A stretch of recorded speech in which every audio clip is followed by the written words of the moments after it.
spoštovani vsi zbrani, ljubljanski nadškof, metropolit monsignor Stanislav Zore, domači župnik, somaševalci, nekdanje taboriščnice, poseben pozdrav gospi Lidiji Drobič, ki nas z neglasno prizadevnostjo in predanostjo leto za letom zbira na tem prostoru, ki premore spustiti temo in dvig v svetlavu.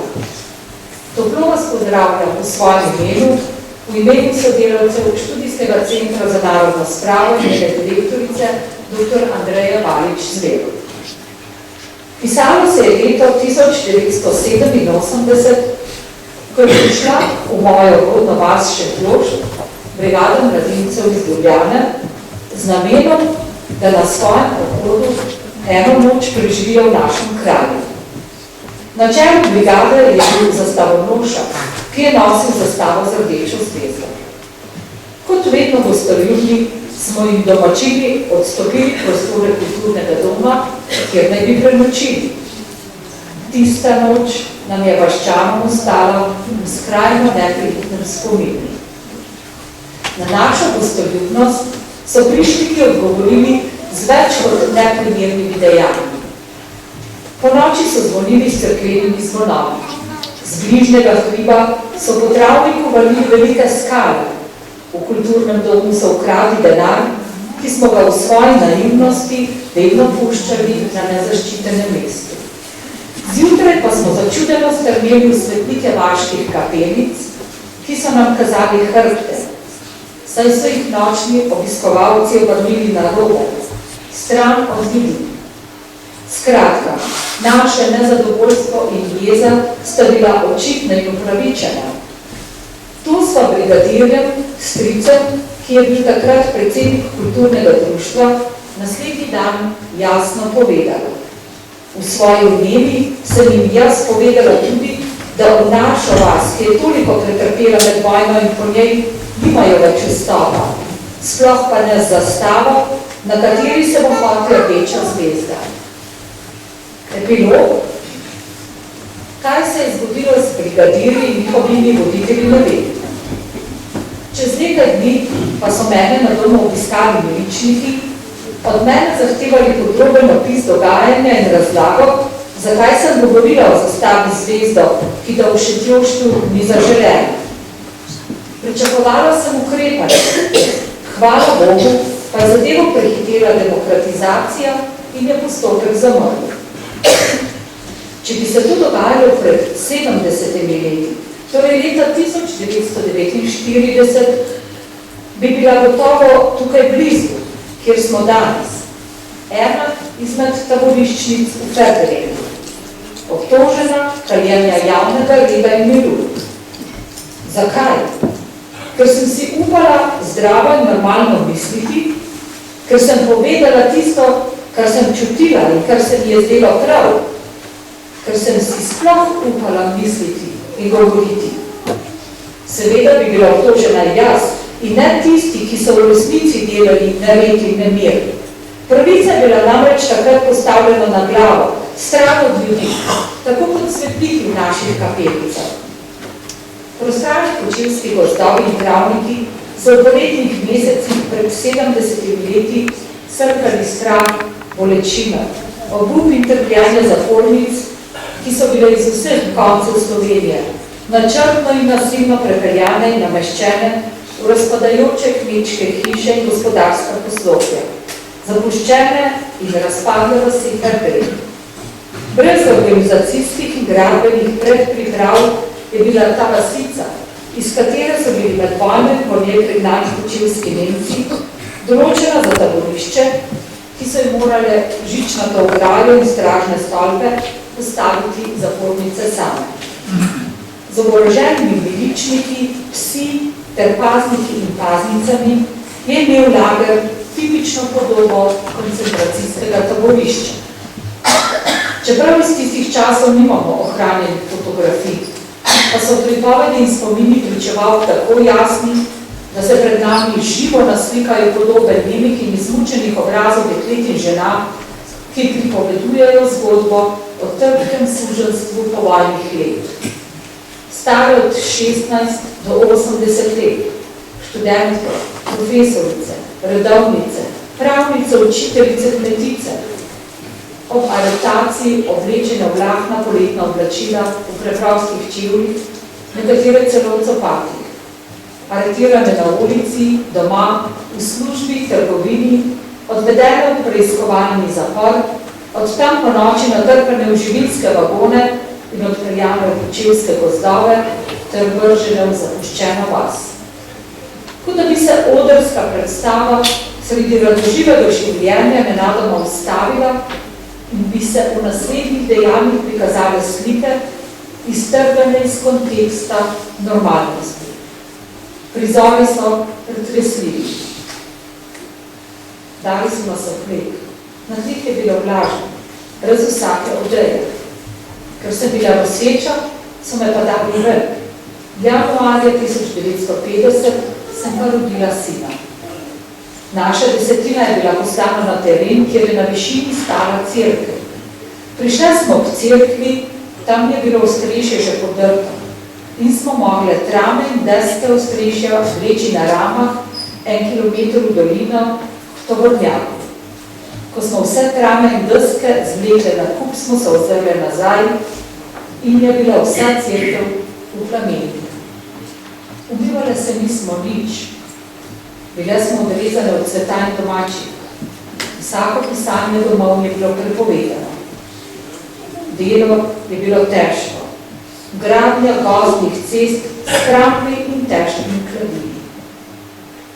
Najbolj pretresljivo je bilo, ko je naš zelo grd, oduren miličnik z vrha hriba zavihtel mali crkveni zvon.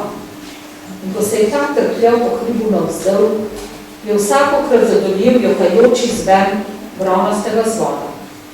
Bile smo zelo presunjene, kajti miličnik se je zvito smejal vsem temu in zdelo se mi je, da gledam samega vraga.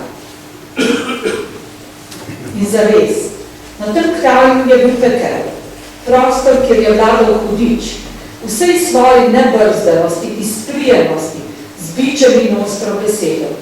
Prostor, kjer ni bilo prostora za sočutje, prijazno besedo, za kanček človečnosti in dostojanstvo. Številne zapornice niso nikoli izvedele, kaj je bil motiv za njihovo aretacijo. Ta pa je bil jasen režiserjem predstave, totalitarnim oblastnikom. Šlo je za politični pregon, razredno degradacijo in zastrašitev vseh, ki bi še lahko predstavljali oviro pri dokončnem prevzemu oblasti. Pri tem so se posluževali fizičnih likvidacij, odstranitve notranjih in zunanjih sovražnikov, izolacije, degradacije, zaporov in omajanj, vse v imenu višjega cilja. Do zadnje bilke je bilo potrebno iztrebiti vsak poskus želje po samostojnem, neodvisnem in svobodnem razmišljanju in delovanju. Zapreti vsa vrata za možne dotoke svežega zraka. V tej zatohlosti komunističnega sistema je bilo možno dihati le izbrani. Ostali so bili obsojeni na umik in životarjenje. Taboriščnice so živele v molku, bolečini, žalosti in strahu ter prikrivanju o vsem, kar se jim je dogajalo. Z glasnoročnim podpisom so morali jamčiti, da bodo molčale in nikomur povedale, kje so bile zaprte in kaj so v taborišču delale. Po izpustu so bile nadzorovane in spremljane še naprej. A sistem jih ni zlobil. Nasprotno, nekateri so po prihodu iz taborišča ohranile stike in se vedno srečevali. Preko njih je tvelo upanje na čase, ko bo mogoče javnost pregovoriti. Z medsebojnim druženjem so ohranile in utrdile svojo držo in v sebi postavile jasno ločnico o tem, kaj demokracija je in kaj ni. Ta ločnica danes zavezuje tudi vse nas, ki živimo trenutno slovensko in evropsko stvarnost, da ne ostajamo brez bližnjih, da se ne bojimo izraziti svojega mnenja. Soočenje z zgodovino še ni končano, stvari še niso dorečene, zapisane. Zato je treba raziskovati, pisati, se spominjati, govoriti in ne pozabiti. Pisatelj Drago Jančar jasno zastavi pogled na preteklost, ko pravi: dokler ne bomo vedeli, kaj ni, se pravi, kaj v naši zgodovini ni bila demokracija, tako dolgo tudi ne bomo vedeli, kaj demokracija je. Zato je toliko bolj nenormalno, da 70 let po Ferdinandu še nihče ni odgovarjal za storjene krivice, za kršenje dostojanstva taboriščnic, za odvzem njihove svobode in ponižanje do skrajnih meja. Prav v iskanju meje med normalnostjo in kaosom, med dialogom in diktatom, med vojno in mirom, so nekdanje taboriščnice opravile veliko nalogo.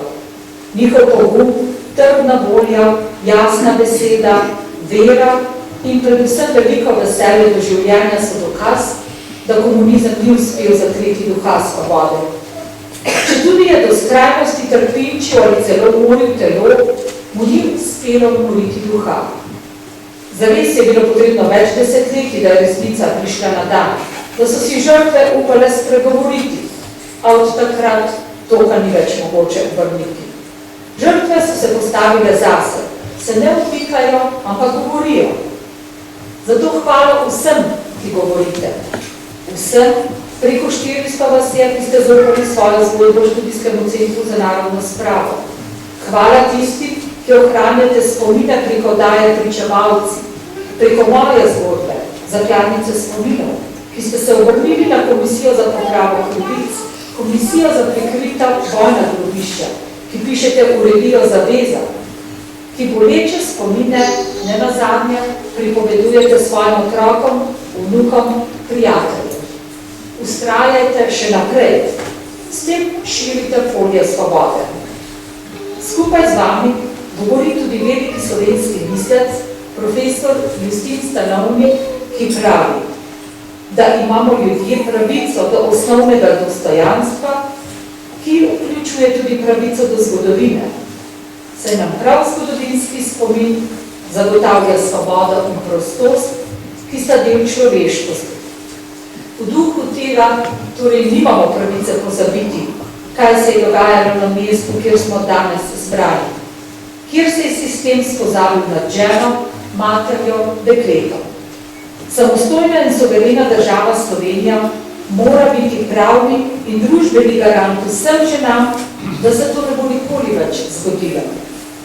Država mora poskrbeti, da imajo vse žene možnost razvijanja svojih potencialov in prevzemanja odgovornih mest v družini, družbi in državi. Da ostanejo posredovalke življenja ter nosilke miru in sožitja. Le na tak način bodo rodovi po njih zmogli smelo gledati v prihodnost. Zato smo danes tukaj, ker nimamo pravice pozabiti. Hvala za vašo pozornost ter poklon in iskrena zahvala za pogum vsem nekdanjim taboriščnicam.